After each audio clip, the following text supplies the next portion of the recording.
Allah. Jadi posisi dari Roh Kudus kalau di Islam itu adalah pengantar wahyu yang datang kepada Nabi Musa, yang datang kepada Nabi Ibrahim, Abraham, Nabi Ishak, Yakub. Itu semua di kami disebut Roh Kudus atau malaikat Jibril, pengantar wahyu. Dia makhluk ciptaan, beliau malaikat. Oh, berarti bukan bagian dari Tuhan ya? Maksudnya? Bukan. Oh iya ya. Berarti itu asli ciptaan juga ya, makhluk ciptaan. Juga ya? Iya, makhluk ciptaan. Oke, mantap, mantap. Ciptaan. Beliau malaikat.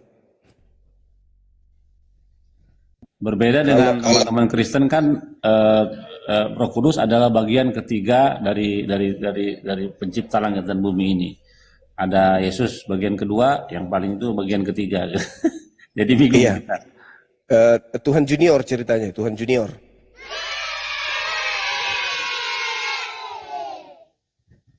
Yang bungsu, paling bungsu itu. Karena bapak dulu, Theos, kemudian anak Theos, kemudian ada burung merpati. Ya sama seperti Brahma, Krishna, Siwa, Trimurti.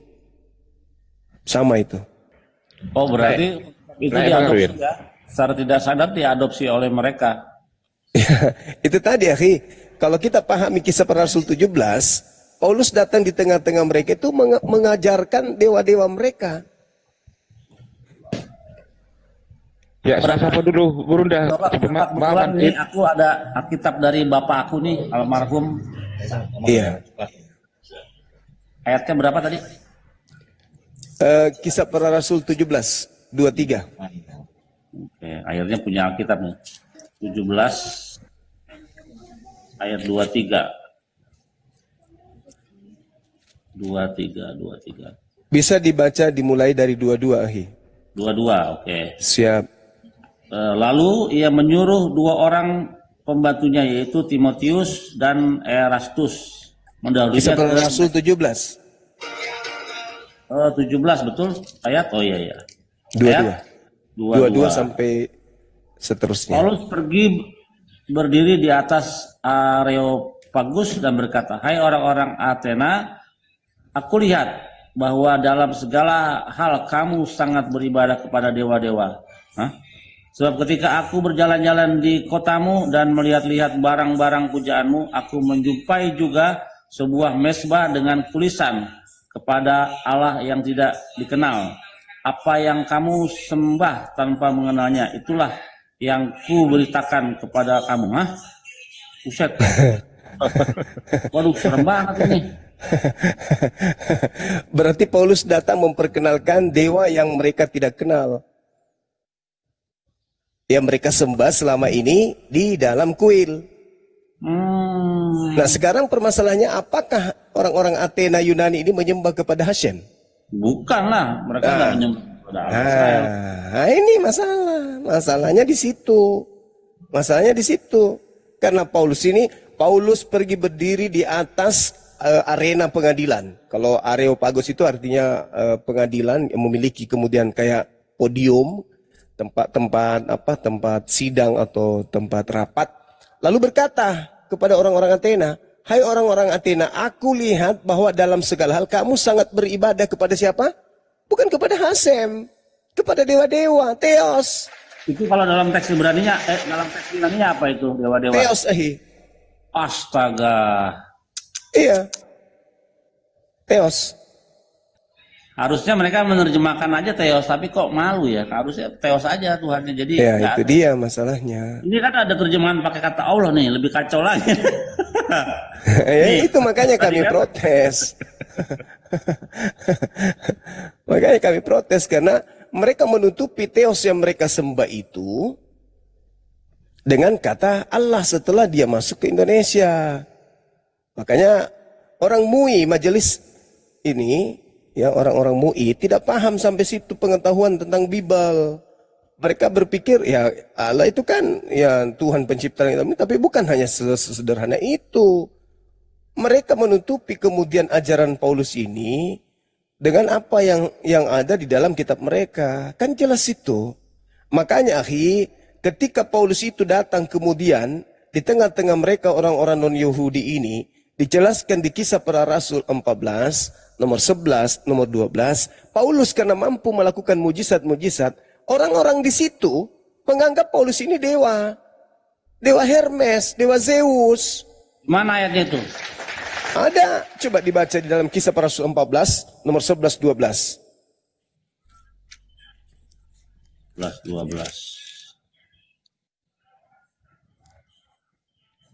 Dia nggak 14 dewa ayat. dia. Ayat berapa tadi? 11, Pasal 12. berapa? 11, 12. Pasal 14, 12. nomor 11, 12. Oke. Oke, ketika orang banyak melihat apa yang telah diperbuat Paulus, mereka itu berseru dalam bahasa Likaonia. Dewa-dewa telah turun ke tengah-tengah kita dalam rupa manusia. Astaga. Karena mereka sebut Zeus dan Paulus mereka sebut Hermes. Oh my God, inkarnasi Tuhan ini. Waduh, kacau.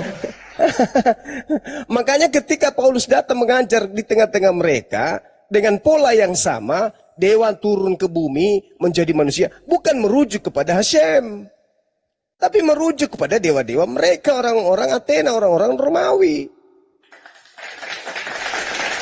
Tapi orang Kristen ini, karena mereka sudah terlanjur Kristen, mereka menganggap bahwa mereka sembah turun ke bumi menjadi Yesus itu adalah Hashem. Itu makanya ditegur oleh Al-Quran. Laqad kafaral ladzina qalu, kafirlah orang yang berkata bahwa pencipta langit dan bumi itu adalah salah satu dari tiga. Itu tidak bisa kemudian kafir. Saya tanggapi. Sebentar, datang langsung tanggapi. Saya sapa dulu tamu yang satunya ini. Bang Erwin, selamat malam Bang Erwin. Coba dibuka mute-nya Bang Erwin. Langsung utarakan ke Gurunda. Iya, langsung utarakan. Waalaikumsalam. Langsung utarakan ke Bang Juma. Ini ada teman saya cewek mau login ini. Alhamdulillah. Dari mana Bang? Saya dari Kediri, Jawa Timur. Kediri, Jawa Timur. Iya. Ada yang bisa kami bantu mungkin? Iya. Ya ini teman saya cewek dari mana aslinya? Cikampek, Bang. Dari Cikampek. Cuma dia kerja di Kediri. Ini kan orang Kristen, cuma dia mau login ke saya. Alasannya? Nggak tahu ini, coba. Nggak ngobrol. Alasannya, Bang?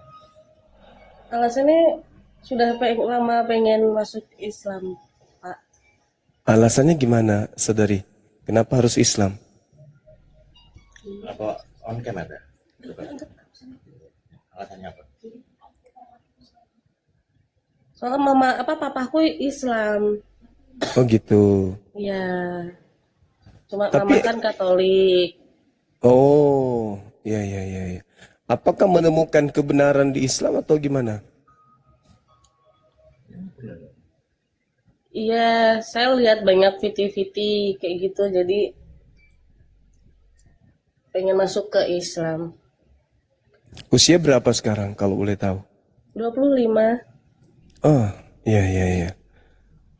Tidak menyesal meninggalkan agama Kristen? Katolik ya? Protestan? Iya. Katolik? Iya.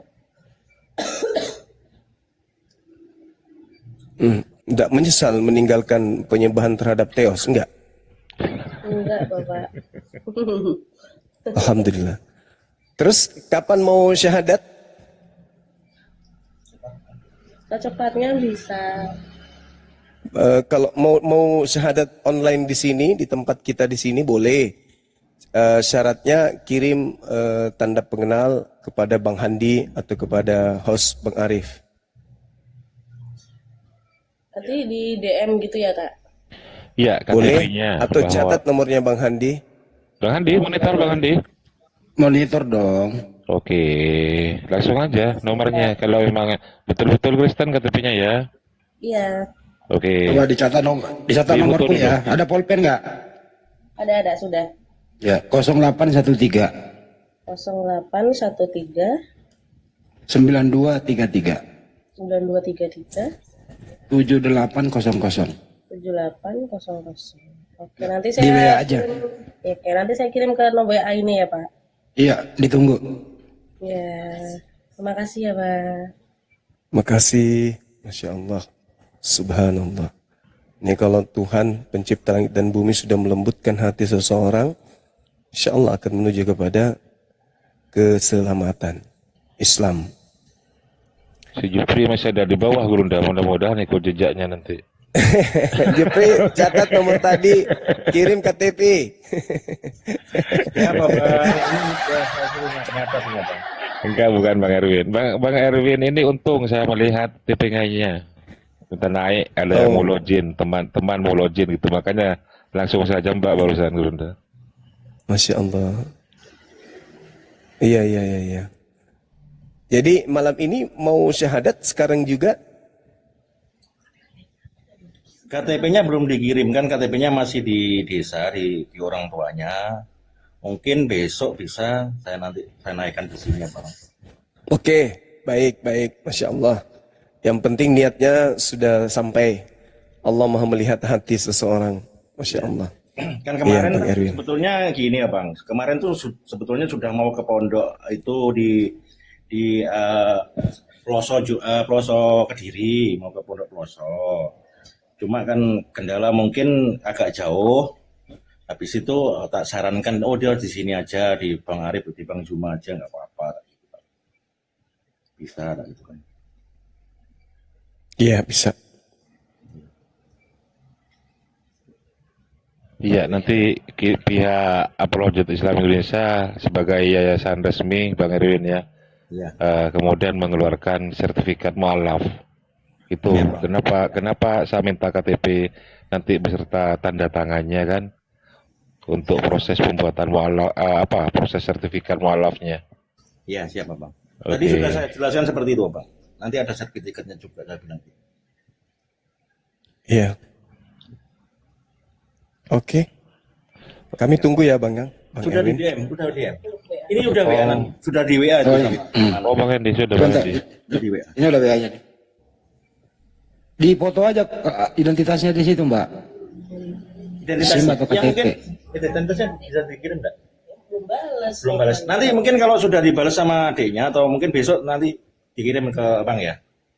Baik. Oke, mantap. Masya Allah.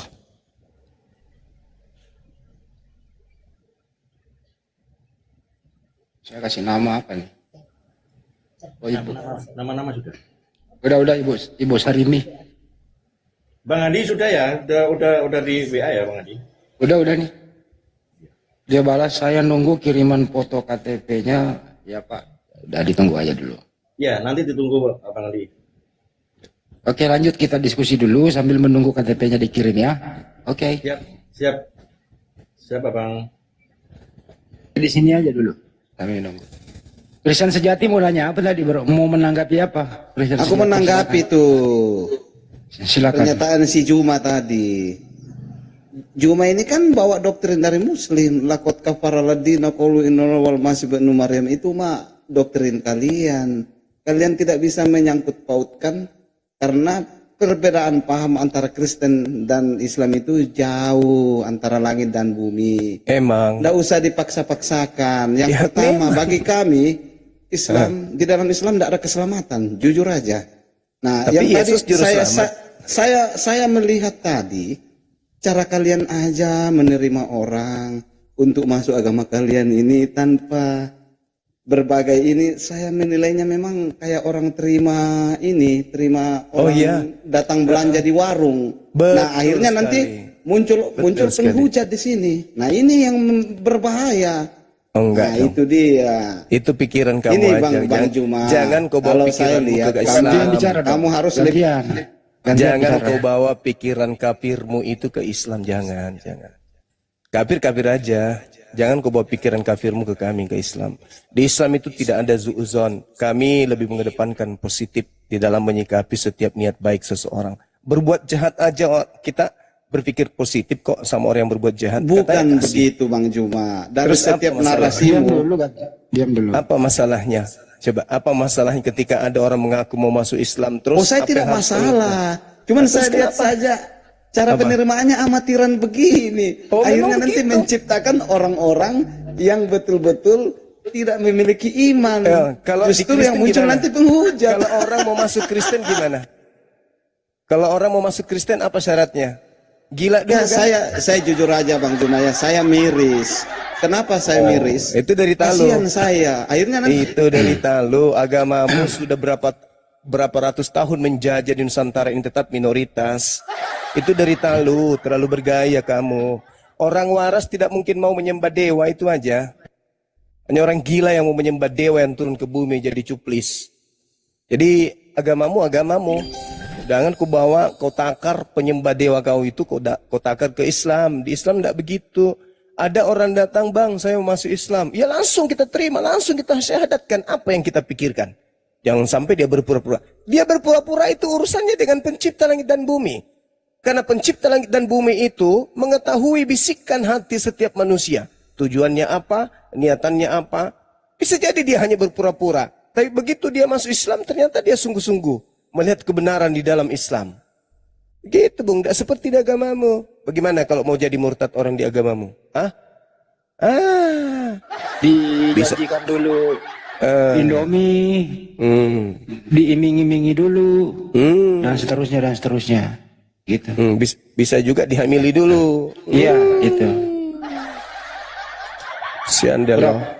Pura-pura dulu masuk Islam, setelah punya anak, baru dipaksa istrinya makan babi.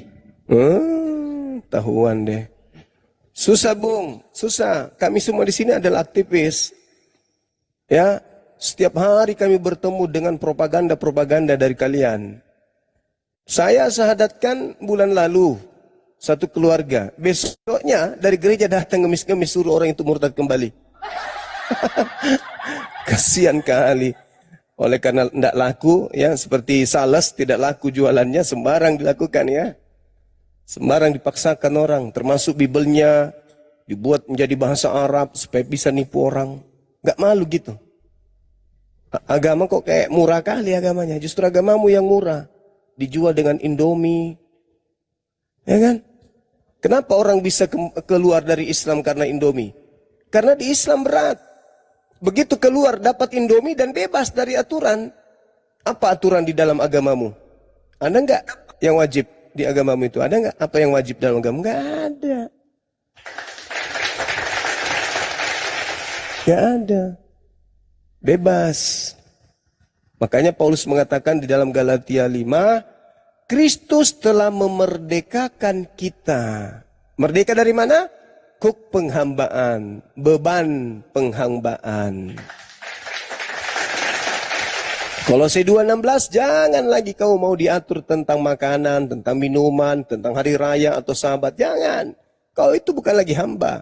Kau itu adalah anak-anak Theos.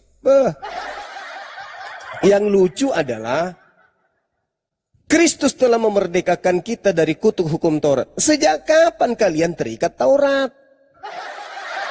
Sejak kapan kalian itu terikat Taurat? Kalian mau makan babi kek, mau makan kudanil kek, bahkan kalian mau makan setan sekalipun, tidak ada aturan Tuhan kepada kalian. Nggak ada. Mana aturan Tuhannya kepada kalian? Ada. 12-13 surat Paulus, menurut Paulus itu bukan firman Tuhan. Lukas, Markus, Matius, Yohanes hanya kesaksian-kesaksian orang yang tidak jelas dari mana kesaksian itu. Lalu apa? Firman Tuhan ke kalian itu apa? Enggak ada. Mana firman Tuhan yang datang ke Kristen? Ada. Kalau kami Al-Quran. Kalau orang Yahudi Torah. Ada juga Mazmur. Banyak nabi-nabi mereka. Nah kalau Kristen nabi mana nabinya? Hah? Agnostos Theos paling. Allahu Akbar, Masya Allah. Jadi jangan sok paten. Kita sudah tamat. Agama Kristen itu kami sudah tamat. Ya. Kelihatannya kami lebih mengenal agama Kristen daripada mengenal cucu kami sendiri. Saking tiap hari kami mengkaji, menelaah, ya, kemudian mempelajari Bible itu. Dari huruf ke huruf, tanda koma, tanda titik, tanda seru kami pelajari. Bahasa aslinya kami pelajari. revisinya kami pelajari. Oke, jadi tidak perlu kamu ragu tentang pengetahuan kami tentang agamamu itu. Tamat kami, tamat. Makanya kalian sakit hati setelah kita buka kedoknya. Oh ternyata agama mereka bukan dari Yahudi ternyata. Ternyata agama mereka bukan dari sono. Cuman menggenapi nubuat Nabi Yakub di Kejadian 49. Di nomor 27, anak Yakub bernama Benyamin, tingkahnya kelak seperti serigala. Pada pagi hari merampas jarahannya, sore hari membagi-bagikan hasil jarahan. Apa yang dijarah oleh Benyamin, keturunannya? Torah. Dibagi kemana? Ke Roma. Menggenapi. Paulus mengatakan dalam Filipi 3 nomor 5, aku adalah orang Ibrani keturunan Benyamin dari kalangan Farisi. Bah, tahuan deh. Pantas saja dia mengatakan hukum Torah itu sampah. Ternyata dia menggenapi nubuat dari Yakub di dalam kitab Kejadian 49 itu. Kasihan deh lo. Ternyata hasil rampasan dari Benyamin, dari serigala yang kalian gunakan. Tapi sekarang udah kebuka semua. Tak ada lagi yang bisa kalian sembunyikan. Termasuk perpuluhan itu bukan hak kalian itu. Kalian hanya mengambil perpuluhan dari agama Yahudi untuk kalian gunakan kepada orang-orang yang tidak mengerti. Betul, betul Afif. Betul. Lewi ya. Iya. Ma'asyar, itu namanya ma'asyar kalau dalam bahasa Ibrani. Ma'asyar sini, ma'asyar rishon.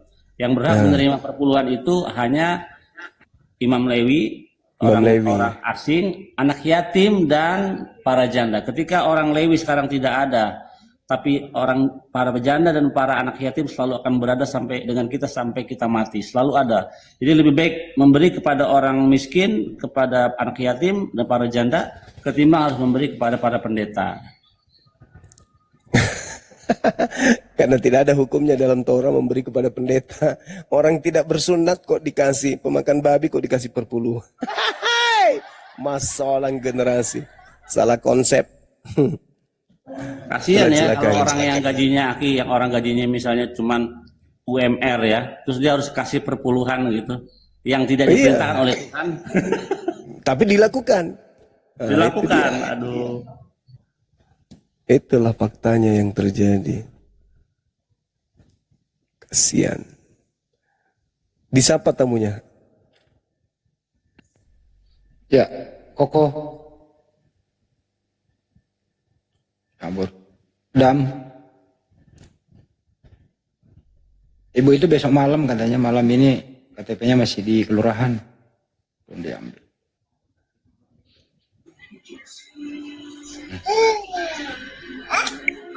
Apa ini?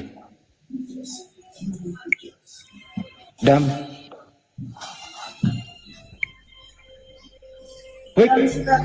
Dam.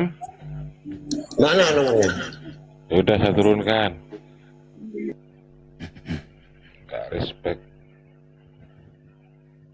Silakan Kristen, anak Theos yang mau naik silakan.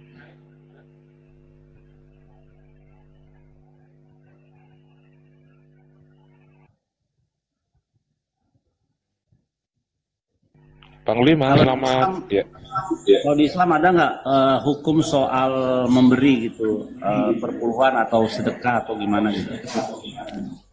Iya, sedekah itu, infak itu bagian daripada amal soleh.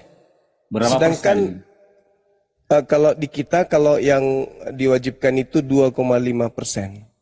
Oke, berarti masih ada sisanya lah ya buat orang itu sendiri ya? Ya, betul. Oke. Betul. Itu dia. Nah, kalau kami di Islam sama seperti kaidah yang ada di dalam kaidah yang ada di dalam Yudaism. Dalam hal ini bahwa amal soleh itu mengampuni dosa, Amal soleh mengampuni dosa, sedekah. Ada kan di dalam kitab Amsal, sedekah itu menghapus dosa. Sama betul, di kita. Tapi teksnya nggak sedekah, diganti sama mereka. Iya. diganti sama Padahal mereka. teksnya dalam bahasa Ibrani sedekah. Sedekah. Melepaskan orang dari maut.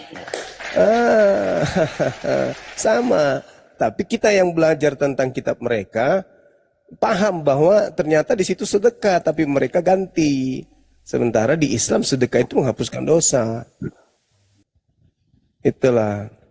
Sama seperti ketika mereka menuduh umat Islam menyembah Hajar Aswad. Kemudian Hajar Aswad menghapus dosa. Mereka nggak paham bahwa yang dimaksud di sana adalah ketundukan terhadap perintah. Berserah diri kepada perintah tersebut. Nah, ketika umat Islam datang dari jauh, mengorbankan harta demi untuk berziarah ke sana, itulah yang menghapuskan dosa. Tapi mereka menganggap batunya yang menghapus dosa. Inilah kelemahan mereka, selalu mengarahkan Islam itu kepada agama yang tidak sesuai dengan kaidah Islam itu sendiri. Sedangkan agama mereka sudah nyata-nyata pagan, tapi selalu mengatakan kami ini bukan pagan, kami ini agama dari langit. Kami ini samawi, kami ini pelanjut tongkat estafet dari agama orang-orang Israel, kata mereka. Padahal itu tidak sesuai dengan fakta kalau kita ikuti apa yang ada pada mereka.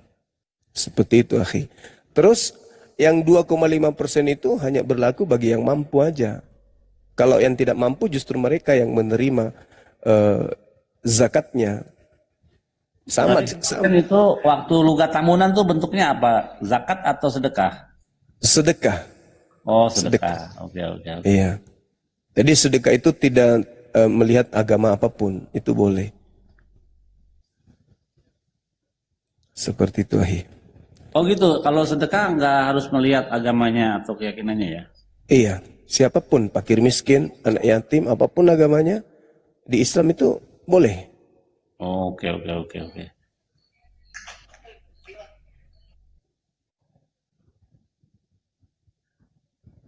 Sedekah. Nah, di Islam sama, sedekah itu juga menghapus dosa. Tapi saya ingin bertanya, akhi, Yesaya 6 nomor 6 sampai nomor 7 itu bisa nggak diberikan penjelasan ke kami di sini? Yesaya berapa? 6. Ayat 6 sampai ayat ke-7. Saya 6 ayat 6 sampai 7 ya. Siap. One of the seraphim flew to me, and his hand was a coal. He had taken it with tongs from atop of the altar. He touched it with my mouth and said, "Behold, this has touched your lips. Your iniquity has gone away, and your skin shall be atoned for." Jadi ini berbicara soal apa namanya? Malaikat serafim yang mengambil bara api dan menaruhnya di bibir, di mulutnya Nabi Yesaya. Dan dia berkata, "Lihatlah, ini setelah menyentuh bibirmu, maka kejahatanmu telah dihapus, dosamu telah dihapuskan." Itu ayat 6 dan 7, akhi. Pertanyaannya gimana? Sama seperti kaidah di Islam, akhi. Jadi batu Hajar Aswad ketika menyentuh bibirmu, maka dosamu telah dihapuskan. Oh, I see, betul. Itu. Ini orang Kristen tidak paham sampai sana. Coba kita lihat terjemahan itunya, terjemahan LAI-nya coba. Iya.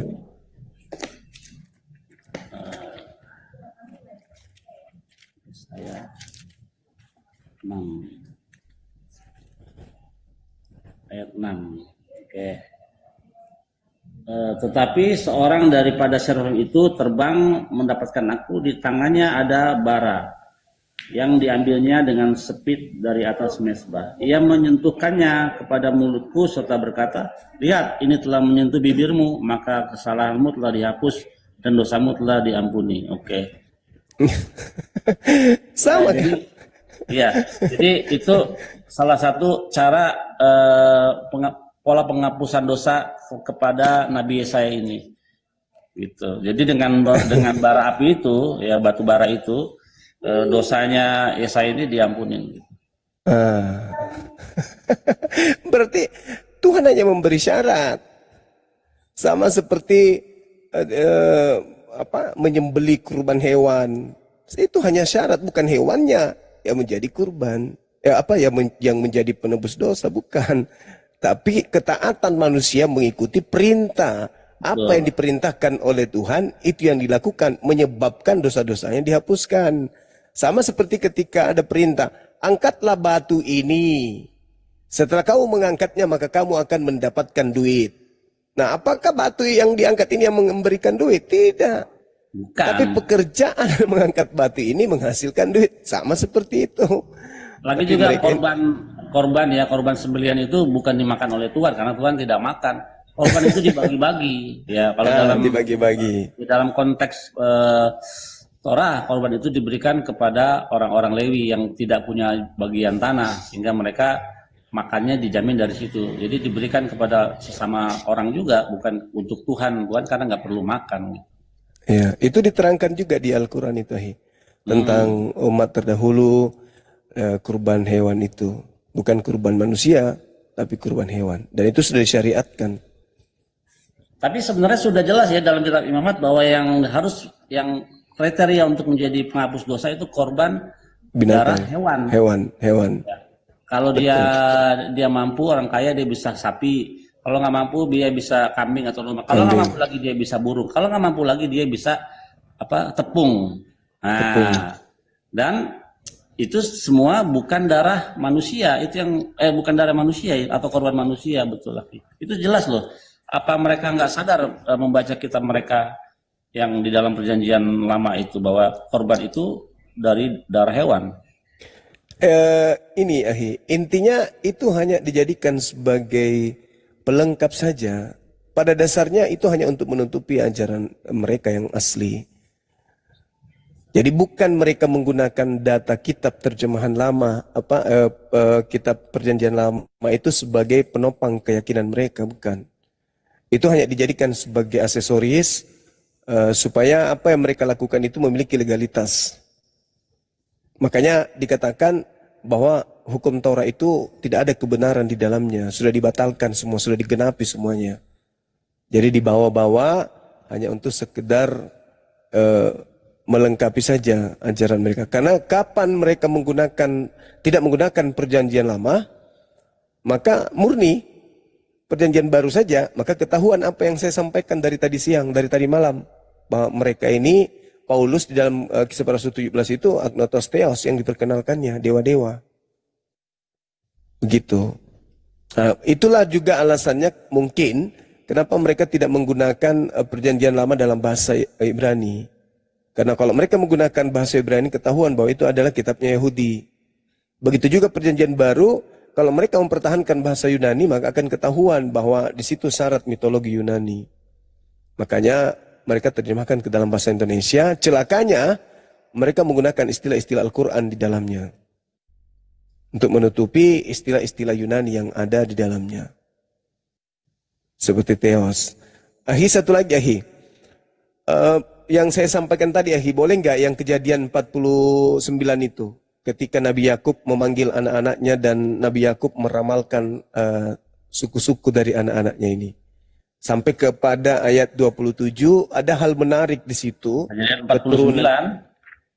Iya, nomor 27. Ayat 27 Ayat 27. 9 ayat 27.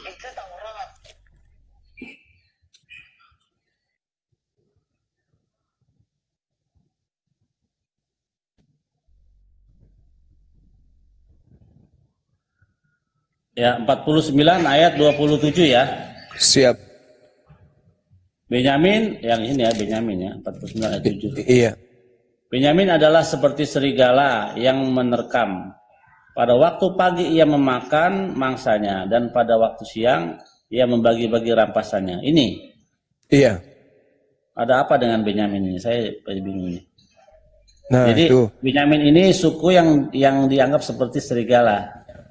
Tapi iya. Ini tidak berbulu domba di sini. Lanjut. Allahu Akbar, Masya Allah. Jadi Benyamin itu lakumu kelak seperti serigala. Nah, Yesus mengatakan kepada kaumnya, muridnya kala itu, waspadalah kepada serigala. Hah? Ada ayatnya itu? Ada. Coba di mana? Matius 7 nomor 15. Oke. Ini jadi Aki Zuma yang ngajarin aku perjanjian baru nih. Matius berapa? 7:15. 15. 7:15. Oke. Boleh dibaca terus sampai data nomor 23.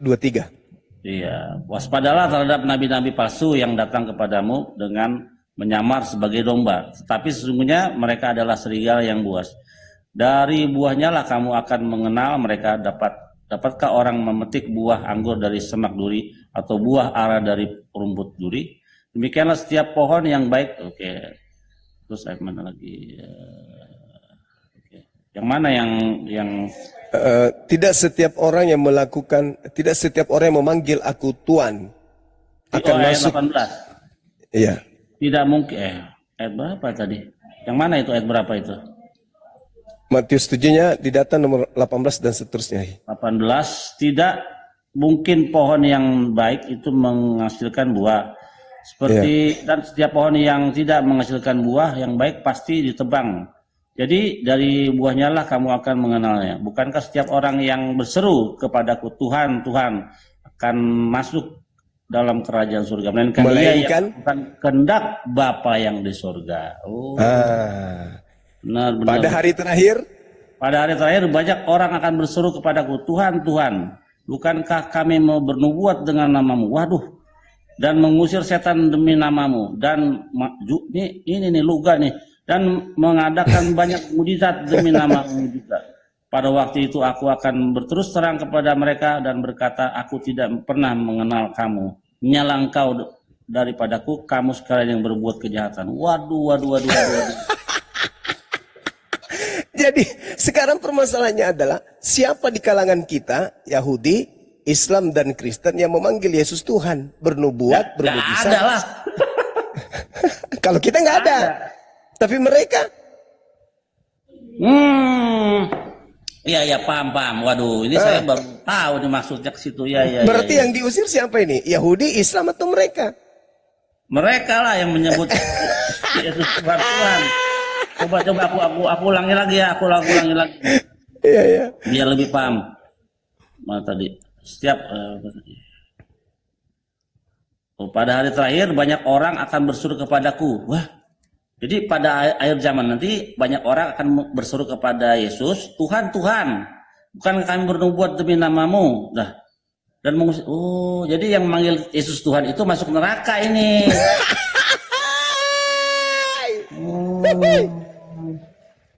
Karena Yesus mengajak. Bagaimana mereka menjelaskan ini? Mereka mengatakan bahwasanya mereka mengakui bahwa di kalangan kami memang ada memang, kata dia. Tapi kan yang memanggil Yesus Tuhan. Nah itu dia masalahnya. Ini secara tekstual loh.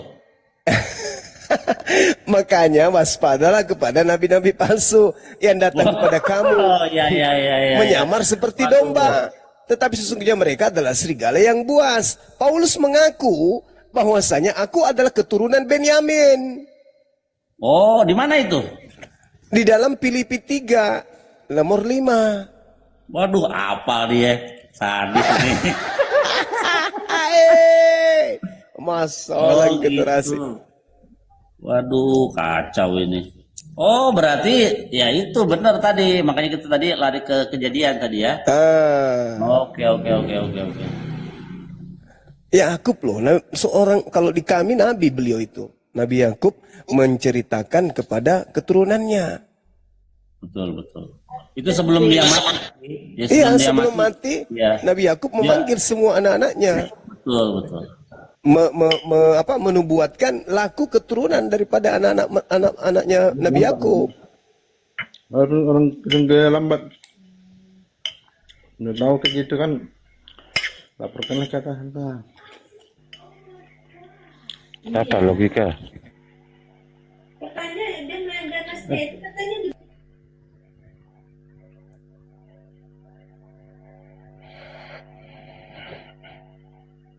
Filipi 3 kan diakui di situ. Aku dari keturunan Benyamin. Tapi ini tadi yang aku buat aku harus bertanya sama mereka ini, yang memanggil-manggil aku, menyebut aku Tuhan, Tuhan, itu masalah yang beratnya di situ. Iya. Padahal Yesus mengatakan, melainkan mereka yang melakukan kehendak Bapa. Kehendak Bapa itu yang mana? Nah, kehendak Bapa yang mana? Ya Taurat. Betul. Waduh. Makanya Yesus mengatakan, ada Kristen nggak sini? Bagaimana tanggapan mereka soal ayat itu dalam tekstualnya begitu? Memanggil-manggil aku Tuhan, Tuhan. Kata Yesus, di akhir zaman aku tidak mengenal engkau, nyala kalian yang berbuat kejahatan tadi kan. Serem itu.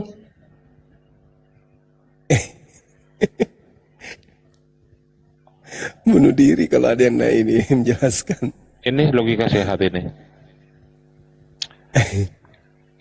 Isa, selamat malam Isa, saya sapa dulu Gurunda. Isa Sagai, selamat malam. Assalamualaikum warahmatullahi wabarakatuh. Wal maghrifat rizwanu. Oh iya. Islam Bang ya. Ya, asli Aceh Bang. Iya, ada yang mau disampaikan Bang? Enggak Bang, saya mau dengerin aja nasihat dari Gurunda saya, Bang Sumur. Iya, iya. Nyimak di bawah ya, karena satu slot khusus untuk teman-teman Kristen. Oh iya benar. Iya, oke. Makasih Bang ya. Iya, sama-sama. Iya, assalamualaikum. Waalaikumsalam. Ini ada yang menarik nih. Buset, Yosef baru ngerti siapa yang disembah Kristen. Ya iya, karena saya nggak pernah baca perjanjian baru, makanya Aki Zuma ini benar-benar mantap ya. Perjanjian baru nih, waduh. Jadi saya belajar Injil nih sama beliau nih. Allahu Akbar, Masya Allah. Ya, jadi tadi ada Bang Ahya mengaku Benyamin di sana ya, Paulus. Iya, ada betul. Di Filipi 3 itu. Dengan Roma 11 nomor 1 Gurunda. Iya. Betul.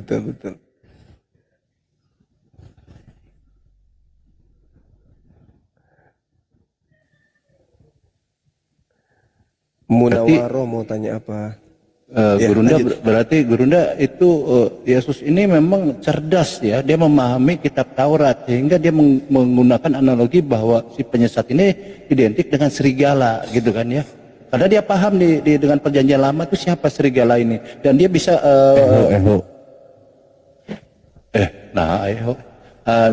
Yesus ini selain paham dengan kitab Taurat, dia juga mengetahui apa yang akan terjadi nanti itu. Oh ternyata ada nih yang mengaku orang dari suku Benyamin, yaitu ya dan serigala itu mungkin begitu Gurunda ya. Iya, makanya dikatakan bahwasanya di Matius 5 itu loh, di Matius 5 nomor 19. Barang siapa yang meniadakan hukum Taurat meskipun yang paling terkecil lalu mengajarkan kepada orang lain, maka dia akan menempati tempat terhina di dalam kerajaan langit. Itu kata Yesus kan? Akan tetapi sebaliknya, barang siapa yang tidak meniadakan hukum Taurat dan mengajarkan kepada orang lain untuk melakukan segala perintah-perintah yang ada di dalamnya, maka dia akan menempati tempat tertinggi di dalam kerajaan surga. Oh, keren kan? Makanya harus berdasarkan kepada kehendak Bapa. Ya, lucu. Ya, saya gimana? Kan orang luar nih, Aki, aku orang luar nih. Begitu tadi baca itu tanpa doktrin ya, tanpa doktrin. Jadi harus dicoba ini. Misalnya kasih orang Hindu baca ini ayat ini, bagaimana menurutmu? Pasti akan sama dengan orang yang baru pertama baca Injil. Tadi kitab apa tuh yang dibilang yang menyebut aku Tuhan. Artinya apa? Orang yang menyebut Yesus Tuhan itu diancam. Ini menurut saya yang baca barusan. Gitu. Iya, jadi harusnya kebalik. Juga. Jadi harusnya kebalik, saudara-saudara Kristen. Orang untuk mengerti kitab kalian itu jangan pakai doktrin dulu. Jadi seperti orang yang polos membaca itu. Bagaimana menurut teksnya? Teksnya begitu, udah pahamnya begitu. Saya membaca tadi udah mengerti bahwa yang menyebut Yesus itu Tuhan itu akan dicampakkan. Gitu. Jadi permasalahannya sekarang ini begini. Yesus berkata, pada hari terakhir nanti banyak orang berseru memanggil aku Tuhan, Tuhan. Bukankah kami bermukjizat mengusir setan pakai namamu? Nah, Akhi Billy tahu nggak? Bahwa di antara mereka ada yang mampu mengusir setan, mengobati orang pakai nama Yesus. Apa itu? Ya, seperti Andi Simon, siapa lagi yang baru-baru ini ngobatin orang? Luga. Bukan. Itu lelucon dia itu. Rusuli Lubis. Rusuli Lubis, ya betul. Terus yang itu yang pendeta yang Chinese itu yang siapa namanya? Andi Simon. Yang pakai rantainya diputusin nggak putus-putus, siapa tuh namanya? Orang Surabaya itu. Aduh, siapa namanya? Yang ganteng itu, aduh, siapa namanya? Rantainya diputusin nggak putus-putus. Nah, itu artinya bahwa mereka melakukan mujizat ini dengan nama Yesus. Tapi ajaibnya, Yesus mengatakan, aku tidak mengenal kalian. Jadi, Yesus mana yang datang membantu dia dalam bermujizat? Karena Yesus mengatakan bahwa Kristus palsu dan nabi-nabi palsu akan datang dengan melakukan banyak mujizat dan tanda-tanda dahsyat sekiranya mungkin untuk menyesatkan orang-orang pilihan juga. Nah sekarang ketika Yesus mengatakan pada hari terakhir nanti banyak orang berseru, memanggil aku Tuhan, bernubuat pakai namaku, mengusir setan pakai namaku. Artinya kan orang ini betul-betul mengusir setan pakai nama Yesus. Tapi kok celakanya Yesus tidak mengenal mereka? Berarti ada Yesus palsu yang datang kepada mereka, membantu mereka mengusir setan, bernubuat kepada dan bermujizat pakai nama Yesus. Itu. Karena Yesus mengatakan, aku tidak mengenal kalian. Loh, jadi Yesus siapa yang datang membantu mereka ngobatin orang? Nah Yesus mengatakan, waspadalah kepada penyesat yang datang kepadamu dengan memakai namaku. Dan berkata, akulah Kristus. Jadi gimana dong? Ada penyesat datang memakai nama Yesus. Gimana dong? Apalagi di dalam Matius 12 nomor 26, Lukas 11 nomor 18, di situ diceritakan bahwa iblis bisa mengusir iblis.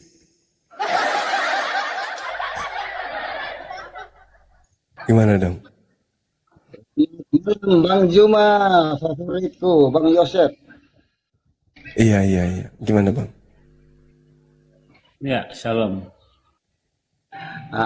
Bang Suma, siap. Andaikan boleh belajar dari Anda, kita lari topik sedikit tentang 2 ayat Quran, boleh? Ini dari sekte mana? Kristen Protestan, Bang. Ini kita sedang membahas ayat yang tadi itu. Cuma coba ditanyain bagaimana itu yang memanggil Tuhan itu tidak akan selamat itu. Iya. Menarik Sepertinya itu. Saya tidak punya kemampuan di ayat tadi, tapi saya bertanya tentang Quran dikit. Nanti ini kan sudah ada tema ini. Ayat kalian itu ayat kalian loh, itu ayat kalian. Kalau yang memanggil Yesus Tuhan itu masuk neraka, itu ayatnya. Ya, itu versimu Yahudi ya. Bentar. Coba baca ulang. Saya yang nggak pernah baca itu aja paham maksudnya secara tekstual. Oke, iya tekstualnya benar. Ada orang yang terima kasih. Oke ya, atas nama Yesus yang memanggil Tuhan, ternyata Yesus bilang nyala, ya kan? Itu benar. Makanya Anda benar. Bagaimana literasi saya tentang 1-2 ayat Quran? Bisakah Bang Juma mempunyai kemampuan untuk menjelaskan? Gitu. Berarti Yesus bukan Tuhan ya?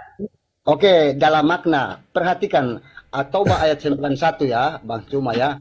Itu kodu mereka menjadikan dia nggak mau jelasin, dia nggak mau menginjil kepada kita dia. Bukan, artinya Tuhan itu dijadikan dalam At-Taubah ayat 31. Jadi Tuhan itu adalah gelar ilah atau Rab, ya, ilahi ya Rabbi. Jadi ilah atau Rab itu merujuk kepada Tuhan. Kalau Allah adalah nama yang eksklusif untuk sang Tuhan dalam paham tauhid. Perhatikan itu. Jadi dalam tauhid kita mencari Tuhan dapat Allah. kita mencari Allah, dialah Tuhan. Muncullah la ilaha illallah. Perhatikan itu. Dalam Kristen, makna Tuhan sesuai dengan At-Taubah 31, jangankan manusia.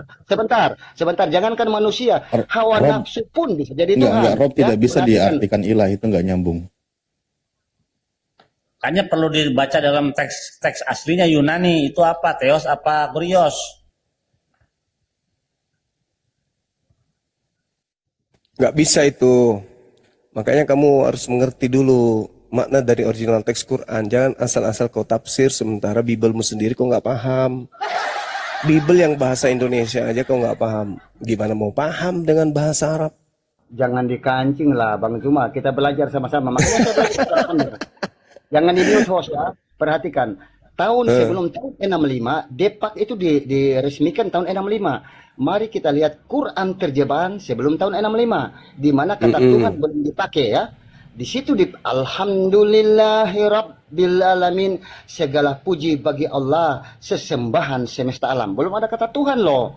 Nanti tahun 65 maka kata Tuhan diindonesiakan. Baru Terjemahan itu Quran bukan sih, Aki? Nah, bukan. Tapi itu terjemahan. Terjemahan itu bukan Al-Quran. Salah besar Bang Cuma. Perhatikan, terjemahan ialah, perhatikan itu. Arti terjemahan ialah, coba Bang Cuma terjemahkan saya. Arti terjemahan ialah, ayo. Arti terjemahan ialah. Terjemahan Al-Quran itu bukan Al-Quran. Astagfirullah. Oke Bang Cuma perhatikan. Terjemahan ialah. Menarik ini, menarik. Kenapa bisa begitu, Aki? Karena terjemahan itu bahasa manusia. Sementara Al-Quran itu bahasa Tuhan. Antara bahasa Tuhan dan bahasa manusia itu enggak sama. Kalamullah dengan perkataan manusia itu beda. Jadi Al-Quran original teks itu adalah kalimat dari langit. Ya, sedangkan yang di bumi itu terjemah upaya manusia untuk mengerti kalimat-kalimat Tuhan. Maka mereka menerjemahkan. Berarti ada beberapa kalimat yang tidak memiliki arti yang mencakup ya. Betul, betul. Jadi terjemahan itu boleh direvisi, boleh dikoreksi terjemahan. Tapi kalimat Tuhan tidak boleh direvisi, tidak boleh dikoreksi. Terjemahan itu bisa direvisi. Makanya kitabnya orang Kristen ini bukan firman Tuhan, bisa dikoreksi, bisa direvisi kapan saja. Bang Yosef sama Bang Cuma, terjemahan ialah, coba Anda jelaskan ke saya. Terjemahan itu bahasa manusia. Itu yang perlu Anda pahami. Kurang tepat Bang Cuma. Dengarkan saya. Terjemahan ialah makna ayat Quran yang dialihkan ke bahasa lain agar pembaca mengerti artinya. Iya betul. Yang mengalihkan siapa? Yang mengalihkan siapa? Yang mengalihkan siapa? Bahasa lain, bukan bahasa asli. Yang mengalihkan siapa? Bentar Bang Juma, tanpa yang terjemahan mengalihkan siapa? Kutanya dulu. Yang mengalihkan siapa? Sebentar, belum selesai. Tanpa terjemahan bagaimana Bang Juma bisa memahami ayat Quran? Saya tanya. Al-Quranul Karim dipahami dengan beberapa disiplin ilmu yang saling mencakupi satu sama yang lain. Oke?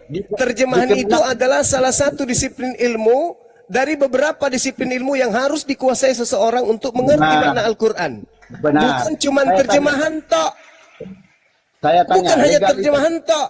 Karena kalau hanya terjemahan tok, manusia akan memiliki makna terhadap ayat suci Al-Quran berdasarkan rasa bahasanya sendiri.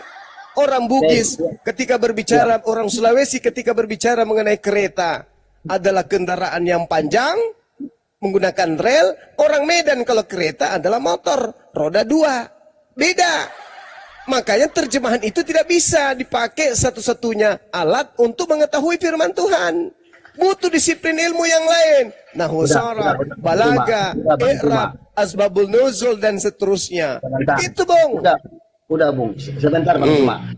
Dalam hal ini seolah-olah Anda mengatakan, jangan saya tuduh ya, saya tanya, Bang Cuma dengan 17 nama yang ada di Kemenak ya, yang menerjemahkan Al-Quran dalam bahasa Indonesia dengan legalisasi mereka profesor doktor, ahli bahasa Arab, ahli tafsir, mana yang lebih pantas? Kenapa diturunkan? Kok turun? Lagi seru tuh. Iya. Ilmu itu. Supaya yang lain dapat ilmu juga. Yang menarik ini tadi Al-Quran bukan terjemahan, itu coba gimana sih? Iya, terjemahan itu bukan Al-Quran. Terjemahan itu adalah upaya manusia untuk memahami Al-Quran. Upaya untuk memahami Al-Quran. Maka terjemahan bisa mengalami pergeseran makna. Tergantung daripada rasa bahasa setempat. Ini host ya, host. Kalian itu selalu parah kalau saya. Ini kesempatan Bang Juma nih. Jangan nyerocos, bukan saya yang nurunin tapi moderator. Waduh, karena Anda tidak tertib. Coba Ya, dengarkan kalau sama saya sulit. Ini Bang Juma nih kesempatan. Dia dengar. Saya dengarkan dulu, saya hostnya. Siap, silakan. Dengarkan dulu. Iya, Anda harus tertib kalau mau berdiskusi. Makanya bukan hostnya yang menurunin tapi moderator tadi. Silakan. Oke, iya saya tahu. Iya, saya naikin lagi. Iya. Siap. Ini saatnya kalian mendengar Bang Juma. Saya juga Bang Juma tidak membantah ya. Tetapi terjemahan itu adalah usaha ya. Usaha dari orang-orang di Kemenak untuk bagaimana kita Ngapain didengar si Juma goblok itu? Oke. Juma goblok itu. Saturin dulu satu. Kudusnya ditahan, kudusnya. Yang pribadi. Sebentar, Bang Yosef sama Bang Juma. Boleh kita lari ke ayat Quran yang saya maksud? Saya lihat kapasitas Anda menjelaskan ayat Quran. Silakan. Oke, Abang Juma membuka surat Maryam ayat 17. Saya kasih, atau saya tampilkan di sini ya? Boleh ya? Boleh. Ambilkan dan bacakan teks asli, jadi bisa diterjemahkan dengan baik nantinya. Iya. Oke, sebentar ya. Saya tampilkan ya Bang Juma. Iya. Kita belajar sama-sama. Iya, silakan. Penkennya. Namanya ngajarin kucing meong nih. Terserah. Mari kita lihat karena setiap orang punya telinga untuk mendengar Bang Juma ya. Perhatikan literal dari ayat Quran karena saya bukan Islam yang bukan nggak bisa membaca dalam bahasa Arab. Saya terjemahkan ya. Kita baca dulu yang aslinya. Oke, saya baca, saya usaha. Coba kalau ngomong itu pelan-pelan. Kalau ngomong itu pelan-pelan. Biar bisa dipahami. Waduh. Siap. Besarin host. Kalau ketawa berarti kalian tahu ya. Jangan ya. Fataqudat min dunihim hijaban. Maka Maryam mengasingkan diri dari mereka dengan takbir. Fa arsalna ilaiha ruhana. Ya. Lalu kami mengutus kepadanya ruh kami. Betul, ruhana itu merujuk kepada ruh kami, bukan ruh Jibril itu. Kemudian Kemenak menambahkan sebentar. Ruhana, frasa ruhan, ruh itu roh sesuatu yang memberi kehidupan. Nah, itu merujuk pada domir, mustahil atau milik Allah. Artinya Allah menisbatkan kepada dirinya sebagai bentuk penghormatan atau tasrif. Jadi ruhana itu. Waduh, domir tasrif apa ini? Penghormatan ini. Ruhana itu idofah. Kan giliran saya. Jadi makanya salah itu. Astagfirullah. Ruhana itu bukan Jibril, tapi ruh Allah. Ruh kami. Benar Bang Juma? Iya, ruh kami betul. Oke. Terus masalahnya? Kemudian ruh itu menjelma sebagai manusia, ya. Menjadi, perhatikan sebagai manusia. Jadi kemudian ruh itu berkata dalam ayat 19-nya, aku datang untuk kata menjelma. Sebentar, baca dulu tinggal dikit. Aku datang untuk memberi engkau anak yang suci. Perhatikan ruh kami, ruh Allah yang memberitahu bahwa kami, jadi yang diberi itu Isa. Jadi Isa itu anak Allah, ruh kami, bukan Jibril. Silakan Bang Juma. Mengutus itu kan ada mengutus tadi itu, waduh. Iya, ruhana, ruh kami. Giliran Bang Juma, diam, yang lain. Oke. Jadi ketika kemudian dikatakan fattakhazat min dunihim hijaban fa arsalna ilaiha ruhana. Jadi ketika berbicara mengenai ruh, dan ruh di sini merujuk kepada apa yang kemudian diperintahkan kepada Maria atau Maryam, maka Allah memerintahkan ruhnya. Siapa ruhnya di situ? Siapa ruhnya Allah di situ? Jibril. Malaikat Jibril. Malaikat Jibril. Makanya dikatakan bahwasanya yang menyampaikan wahyu kepada Maryam itu malaikat Jibril. Jadi yang datang kepada Maryam adalah malaikat Jibril. Ruh kami. Kami merujuk kepada Allah. Bang Zuma, ruhana itu melekat pada Allah, bukan pada Jibril. Kalau kepada Jibril maka Bahlulnya minta ampun. Saya mengutus apologet kami ke Kalimantan untuk memberikan komunikasi kemudian edukasi tentang kristologi dasar. Kami mengutus apologet kami. Apakah apologet kata kami di situ saya yang pergi? Oke, sebentar ya. Atau bagian daripada kuasa saya. Sebagai pemimpin saya mengutus apologet saya mengatakan, kami mengutus apologet kami. Apakah berarti kami di sana adalah saya sendiri yang ke sana?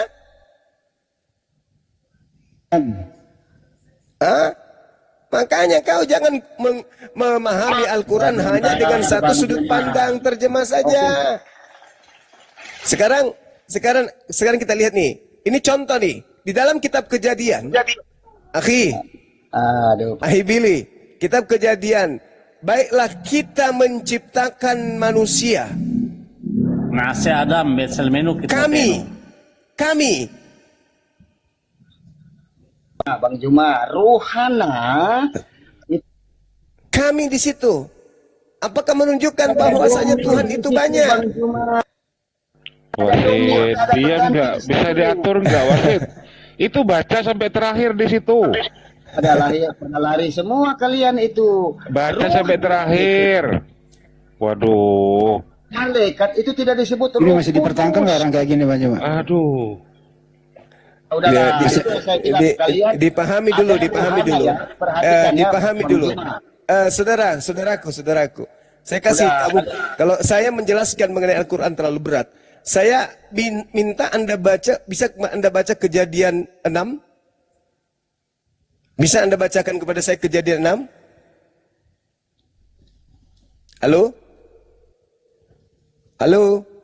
Oke, sebentar. Al-Anbiya 91. Tunggu, jangan di situ dulu. Ketinggian. Saya minta Anda baca Kejadian 6 nomor 3 dulu. Masa ruhana kok keji gimana ini? Saya minta Anda baca Kejadian 6 nomor 3. Ruhana itu ruh kami. Bisa dia Bang Juma? Sedikit lagi. Bukan Saya jelaskan samamu. Kalau dikatakan ruh kami, di situ melibatkan kemudian malaikat Jibril. Lantas Anda mengatakan Jibril itu adalah Tuhan itu sendiri. Coba kau baca Kejadian 6 nomor 7.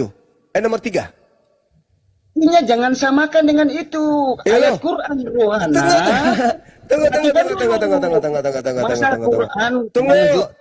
Tunggu. Kejadian 6 nomor 3 berbicara. Berfirmanlah Tuhan, Rohku tidak selama-lamanya tinggal di dalam manusia. Apakah manusia itu adalah Tuhan karena dia adalah rohnya Tuhan? Jangan bantukan. Itu sudah jelas-jelas dikatakan rohku loh. Dikatakan rohku di situ. Rohku bukan lagi roh kami tapi rohku. Kan bandingkan Quran. Udah nggak bisa. Dia turunkan. Dia Anda di bawah, Anda nggak bisa. Kamu nggak bisa, saudara nggak bisa. Kamu nggak bisa memahami Al-Quran. Sedangkan bahasa Indonesia saja, kitab Kejadian 6:3 dalam Bible yang kau gunakan itu, berfirmanlah Tuhan, rohku tidak selama-lamanya tinggal di dalam manusia. Siapa yang tinggal di dalam diri manusia? Kan Kristen itu, dalam agama Kristen, Tuhan mereka adalah roh. Siapa yang tinggal di dalam diri manusia berdasarkan Kejadian 6? Nomor 3 dalam perspektif Kristen? Ya Tuhan. Bukan roh Tuhan lagi. Tuhan. Iya kan mereka menyembah roh. Berarti ketika Tuhan yang adalah roh berdiam dalam diri manusia, maka manusia itu Tuhan atau bukan? Tuhan lah. Bukan lah. Ya tuh. Enggak, perspektif mereka. Oh iya. Tuhan. Yohanes 4 nomor 21. Itu. Dia katakan bahwa Tuhan itu adalah roh. Maka sembahlah dia dalam roh. Maka ketika dikatakan Kejadian 6 nomor 3, rohku tidak akan selama-lamanya tinggal dalam manusia. Apa ini maksudnya? Tuhan yang adalah roh berada dalam diri manusia. Manusia yang mana? Ya semua manusia. Berarti semua manusia adalah Tuhan. Iya.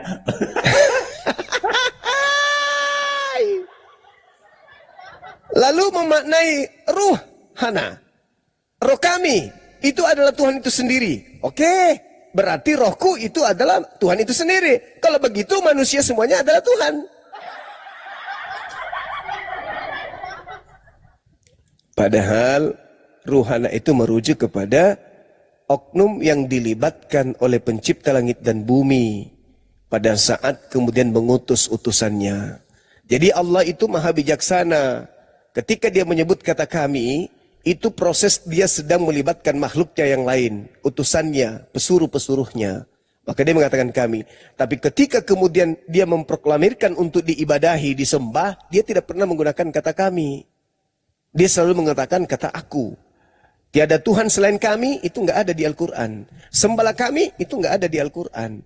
Selamanya kata kami itu digunakan oleh Al-Quran ketika Allah melibatkan makhluknya. Tapi orang terjemah yang hanya mengetahui kata kami, dia memaknai kemudian bahasa Quran dengan bahasa Indonesia. Ya nggak bisa dong. Al-Quran diturunkan dalam bahasa Indonesia? Bukan. Al-Quran diturunkan dalam bahasa Arab. Maka untuk memahami isinya harus menggunakan rasa bahasa Arab, bukan rasa bahasa Indonesia. Makanya saya katakan terjemahan Al-Quran bukan Al-Quran. Terjemahan Al-Quran itu bukan Al-Quran. Terjemahan itu adalah upaya manusia untuk mengerti isi daripada firman Tuhan. Bagaimana manusia bisa mengerti kemudian firman Tuhan? Ya harus diartikan satu-satu. Siapa yang mengartikan? Orang yang paham bahasa Arab. Nah, apakah kemudian setelah diartikan satu-satu, maka firman Tuhan itu adalah yang datang dalam bahasa Indonesia? Bukan. Itu hanya upaya manusia untuk mendekati makna daripada firman Tuhannya. Nah, makanya orang Kristen kalau ditanya, wahai orang Kristen, ya paman, apakah firman Tuhan bisa direvisi manusia? Nggak bisa. Apakah firman Tuhan bisa dikoreksi oleh manusia? Tidak bisa. Lalu kenapa kitabmu selalu direvisi? Kembali kepada mereka, mau jilat ludah sendiri atau meludah ke atas jatuhnya ke mulut sendiri. Katamu firman Tuhan tidak bisa direvisi. Faktanya kitabmu selalu direvisi. Berarti terjemahan itu bukan firman Tuhan. Sederhana bukan? Pernah nggak Al-Quran terjemahannya direvisi? Pernah. Pernah dikoreksi? Pernah. Kenapa bisa? Karena terjemahannya adalah perkataan-perkataan manusia yang kemudian digunakan untuk mendekati makna daripada firman Tuhan tersebut. Seperti itu. Jadi kalau orang Kristen mengatakan firman Tuhan tidak bisa direvisi, firman Tuhan tidak bisa dikoreksi, itu sama dengan mereka mengatakan bahwa Bible yang ada di Indonesia itu bukan firman Tuhan, karena selalu direvisi dan dikoreksi oleh manusia. Selamat. Satu lagi ya, aku tambahin. Ya, dalam Keluaran 30 itu, Bezalel itu dikatakan begini. Firman Tuhan kepada Musa, lihatlah, telah kutunjuk Bezalel bin Uri bin Hur dari suku Yehuda. Aku telah kupenuhi dia dengan roh Allah.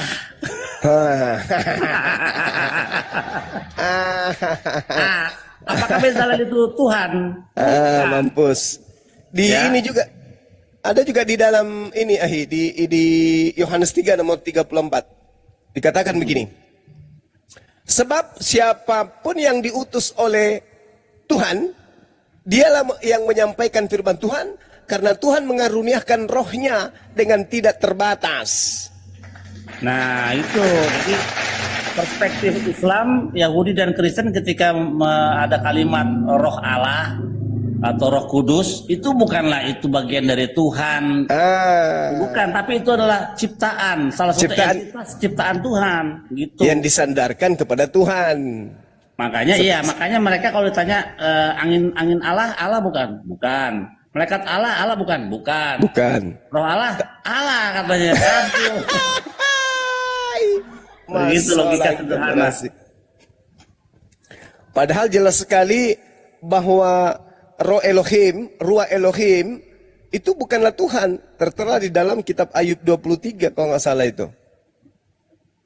Selama napasku berada dan Ruah Elohim berada di rongga hidungku, itu artinya kalau Ruah Elohim itu mereka artikan Tuhan, berarti Tuhan mereka ada dalam hidung mereka. Bahaya saudara-saudara. Ayub berapa itu Ahi? 27 nomor 3 atau apa ya? 23 nomor 7 kah? Ada yang ingat teman-teman? Iya 27 nomor 3. Nah, itu Ruah Elohim itu keluar masuk di lubang hidung Nabi Ayub. Apakah kemudian Tuhan keluar masuk di lubang hidung? Parah. Padahal dalam Kejadian 1 itu Ruah Elohim tulisannya sama dengan yang di Ayub itu. Ruah Elohim juga keluar masuk berada di lubang hidung. Wah, tapi kalau ditanya berarti Tuhanmu ada dalam lubang hidung gitu. Nggak mau terima lah. Katanya Tuhanmu Ruah Elohim itu Tuhan. Makanya kau mengatakan Tuhan kami 3. Karena pada saat penciptaan ada berupa roh melayang-layang di atas permukaan air. Waduh, yang melayang itu angin, udara, bukan Tuhan.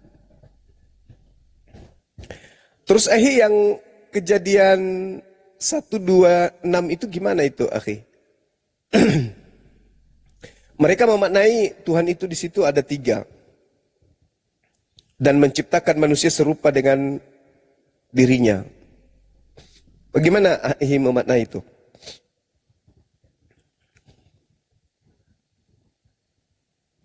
Kejadian 1 nomor 26. Billy masih monitor?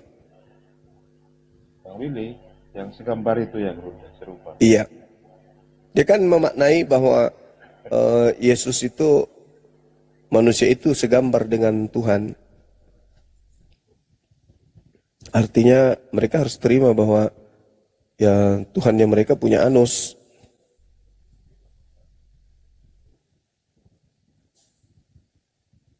Ya gimana Akhi? Tadi ada telepon dari adikku. Kejadian 126 yang mereka selalu salah tafsirkan. Ya, Naseh Adam Betselmenu Kitmotenu. Nah kita lihat, dia memakai kata Naseh bukan bara.